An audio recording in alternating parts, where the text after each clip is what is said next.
Assalamualaikum warahmatullahi wabarakatuh. Kita ini belajar mengenal diri, belajar ilmu hakikat, belajar ilmu tariqah.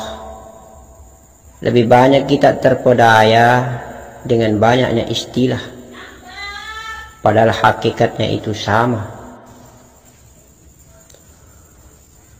Abah menerjemahkan secara gamblang saja. Jadi yang dimaksudkan di atas ini adalah tubuh, hati, nafas, rahasia. Tubuh, hati, nyawa, rahasia. Kiblat tubuh kasar, kiblat hati ini, kiblat nyawa, dan kiblat rahasia. Allahu Akbar walillahil hamd. Mari bersama-sama Abah menjelaskan ulang lagi tentang yang disebut dengan jasad, kemudian yang disebut dengan roh, yang disebut dengan rasa. Roh itu Nur Muhammad. Nur Muhammad dengan Ruh Muhammad sama. Roh bukan jiwa. Jiwa itu beda istilah, sama dengan nafas. Kalau dia di luar hidung namanya nafas. Masuk di dalam hidung membentuk profil seperti tubuh kasar namanya jiwa. Lebih nyata itu kita lihat di dalam cermin, dan lebih nyata kita tidur di dalam mimpi kita bertemu seperti tubuh kasar kita, itu namanya jiwa. Tapi kalau dia tidak kelihatan nampak profil keluar dari hidung namanya napas, maka napas itulah jiwa. Napas itu sama bernama jiwa. Sementara roh itu beda istilah saja, nama sama hakikatnya. Ruh itu Ruh Muhammad, roh itu juga namanya Nur Muhammad. Roh Muhammad, Nur Muhammad itulah rasa. Di negeri jantung ini, di dalam jantung itu ada hati, hati material, jantung pun masih berwujud material. Di balik hati yang material itu ada hati yang goib, namanya godibun, godibun. Hati yang goib itulah tempat tinggal singgasananya Nur Muhammad. Di negeri hati yang goib itu disebut dengan negeri rasa, negeri Nur Muhammad, negeri Ruh Muhammad. Maka Allah berfirman, Allah berkata, maka Rasulullah bersabda, maka para ahli sufi berkata, sesungguhnya hati orang-orang mukmin itu adalah Baitullah. Hati orang-orang mukmin itu adalah singgasananya Allah. Maka kita melihat Allah, kita bertemu Allah dengan rasa. Maksudnya dengan Nur Muhammad. Antara Nur Muhammad dengan jiwa tadi, Nur Muhammad meliputi jiwa, Nur Muhammad berada jiwa, jiwa berada di dalam Nur Muhammad, namanya nyawa. Nur Muhammad bergabung jiwa, Nur Muhammad bergabung jiwa, jiwa bergabung Nur Muhammad, namanya nyawa.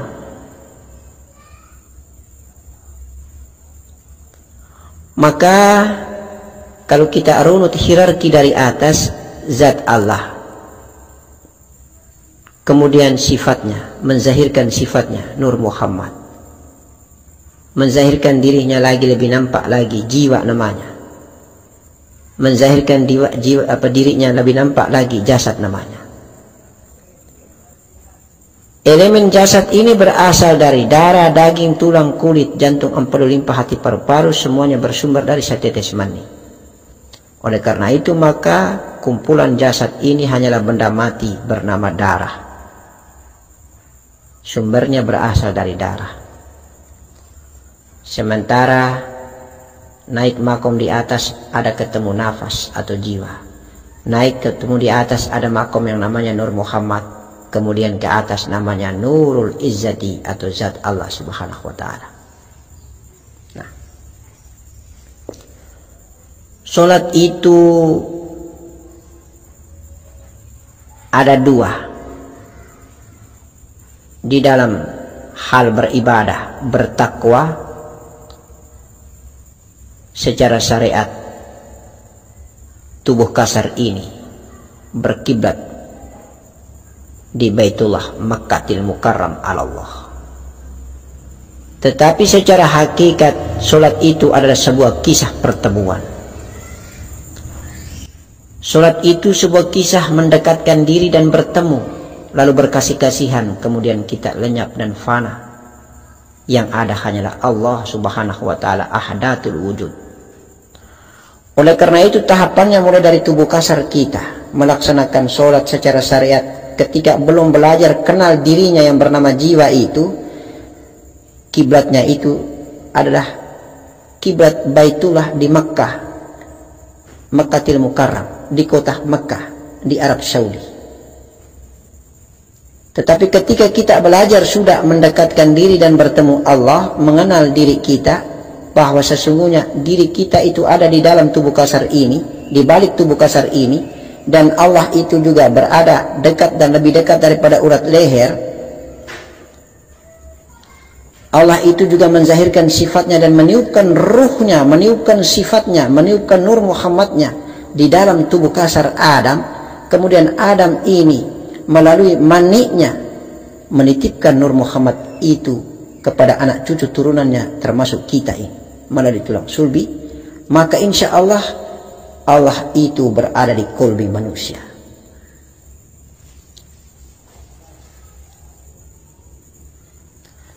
Allah meniupkan nur Muhammad atau ruh Muhammad, pertama ditempatkan di otaknya Adam, kemudian dipindahkan ke matanya Adam, kemudian dipindahkan ke telinganya Adam, kemudian dipindahkan ke hidungnya Adam, kemudian turun kepada jantung hati ini, kemudian turun kepada perut, lalu turun kepada kemaluan, kepada betis, dan kepada tumit kaki. Kemudian pulang nanti dia singgah lagi ke betis, kemudian ke jantung kemaluan, ke jantung hati, kemudian naik lagi ke aras dada, kemudian ke kerongkongan, lalu kita meninggalkan dunia pada saat dia berada di dahi, di ubun-ubun kepala, habislah kita. Insya Allah kembali lagi berkiblat tadi. Maka insya Allah kisah pertemuan ini ketika kita masih sembahyang jasad, kiblat kita di Mekah. Tetapi kalau kita sudah belajar mengenal diri, wahai anakku, insya Allah tubuh kasar berdiri di atas sajadah, sesungguhnya tubuh kasar ini akan lenyap, karena kiblat kita bukan lagi di Mekah. Kiblat kita adalah di dalam diri kita. Tubuh kasar ini akan takbir sampai salam, tetapi jiwa, nafas dan jiwa inilah yang melaksanakan ibadah, bermi'raj, kemudian bertemu dengan Allah di negerinya. Di mana negeri itu berada? Di negeri hati. Tenggelam di dalam negeri hati, Allah membuka hijab, memberikan penglihatan dan kasaf mukasafah. Terjadilah lebur dan fana. Jiwa ini yang mengkiblatkan dirinya kepada Nur Muhammad di negeri rasa tadi sudah tiada. Yang ada hanyalah Nur Muhammad. Kemudian Nur Muhammad ketemu Nurul Izzati, tenggelam dan fana di dalam Nurul Izzati, nurun ala nurin, cahaya di atas cahaya. Maka Nur Muhammad telah tiada. Yang ada hanyalah Zat Allah. Itulah mujahadah, musyahadah, muraqabah. Itulah sebuah kesaksian syahadat Allah, syahadat Rasul, pertemuan Allah, pertemuan Rasul. Pertemuan Nurul Izzat, pertemuan Nur Muhammad, pertemuan Nur Muhammad dan pertemuan dengan jiwa, pertemuan jiwa dan pertemuan dengan jasad. Itulah kiblat tubuh, kiblat hati, kiblat nafas. Itulah kiblat tubuh, kiblat hati, kiblat nafas.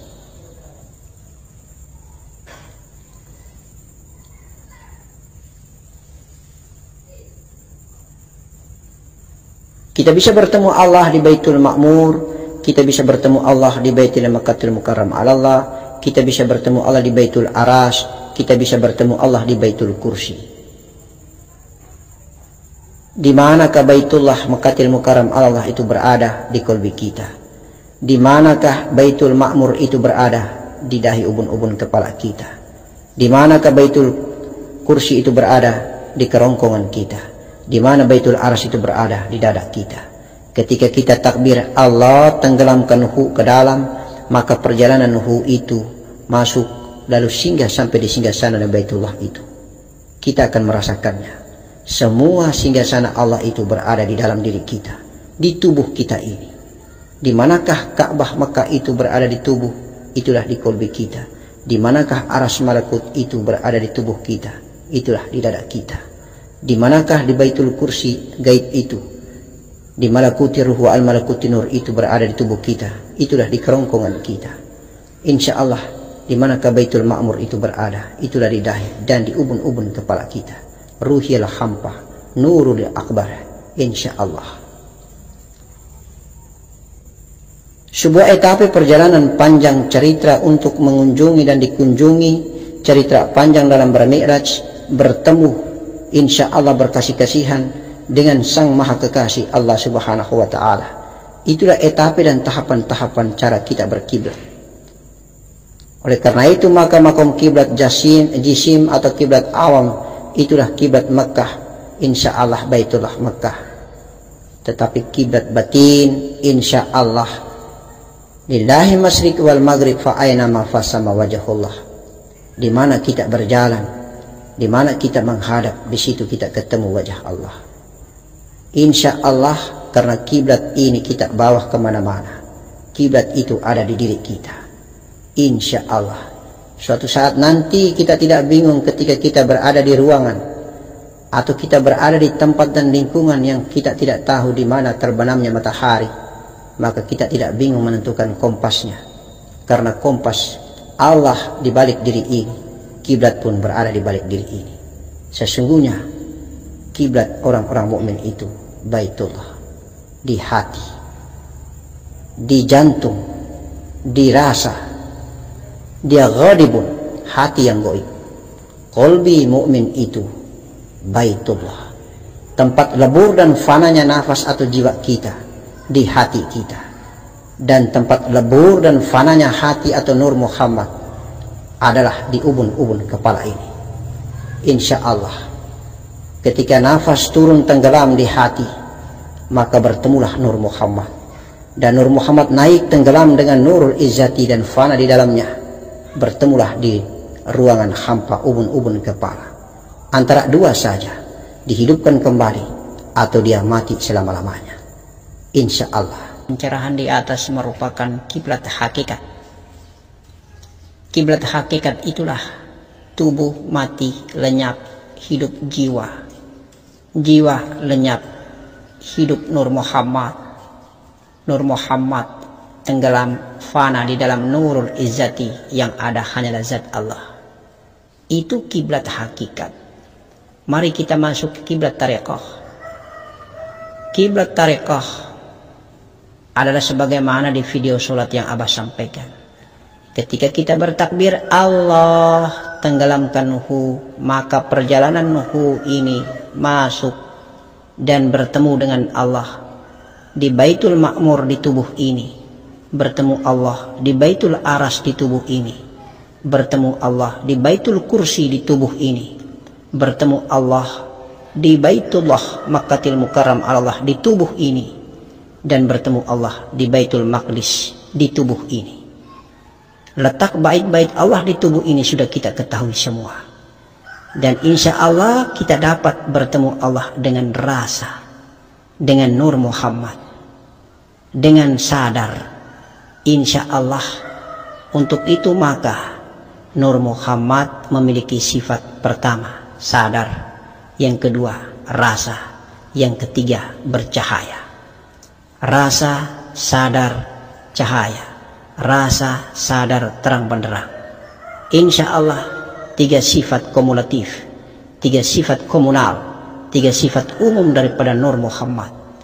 Itulah sadar, rasa, dan terang bercahaya. Oleh karena itu maka kiblat tarekat telah kita amalkan. Lalu mari kita melihat dan mengenali tentang kiblat syariat.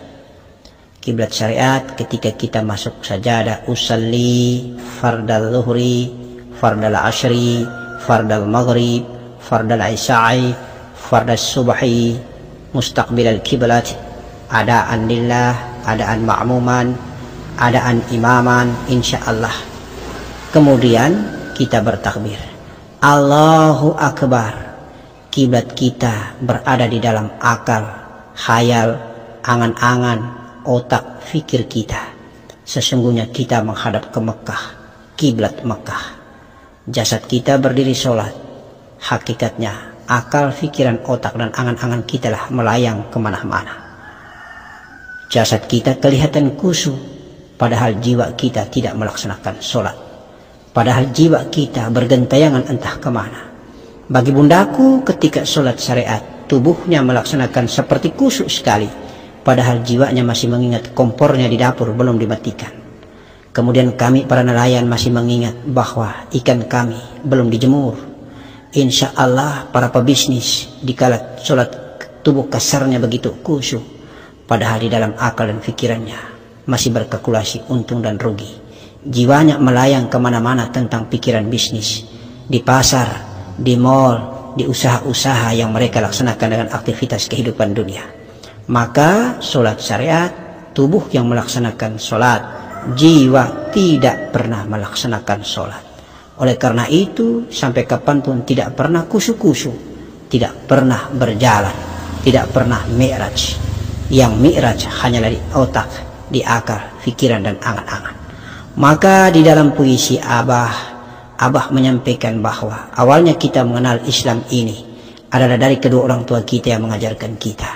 Kemudian kita mulai mencari siapa Allah, bagaimana Allah, di mana Allah, dengan akal, otak, dan pikiran melalui bacaan-bacaan di kitab, melalui sekolah dan pendidikan formal dan non formal. Insya Allah, tapi kita belum bertemu hakikat Allah yang sejati, yaitu berada di dinding rasa, berada di negeri Nur Muhammad, berada di area besar yang bernama kolbi, hati. Allahu Akbar, walillahil hamd. Jangan kita terpedaya dengan banyak istilah tasawuf, tetapi mari kita berpraktek praktisi. Kita adalah pelaku, kita adalah pejalan, kita adalah pengamal, melakoni, mengalami, dan merasakan. Itulah hanya ada dua, kasaf, mi'raj. Kasaf, mi'raj. Bersihkan, sucikan tubuh kasar, bersihkan, sucikan hati, bersihkan, sucikan nafas. Maka kita dikasih kasaf, kita mi'raj, kita bertemu, kita lebur, kita fana. Aku diri hamba tiada, yang ada hanyalah kesejatiannya. Allahu Zat, insya Allah, martabat ahdatul wujud. Assalamualaikum warahmatullahi wabarakatuh.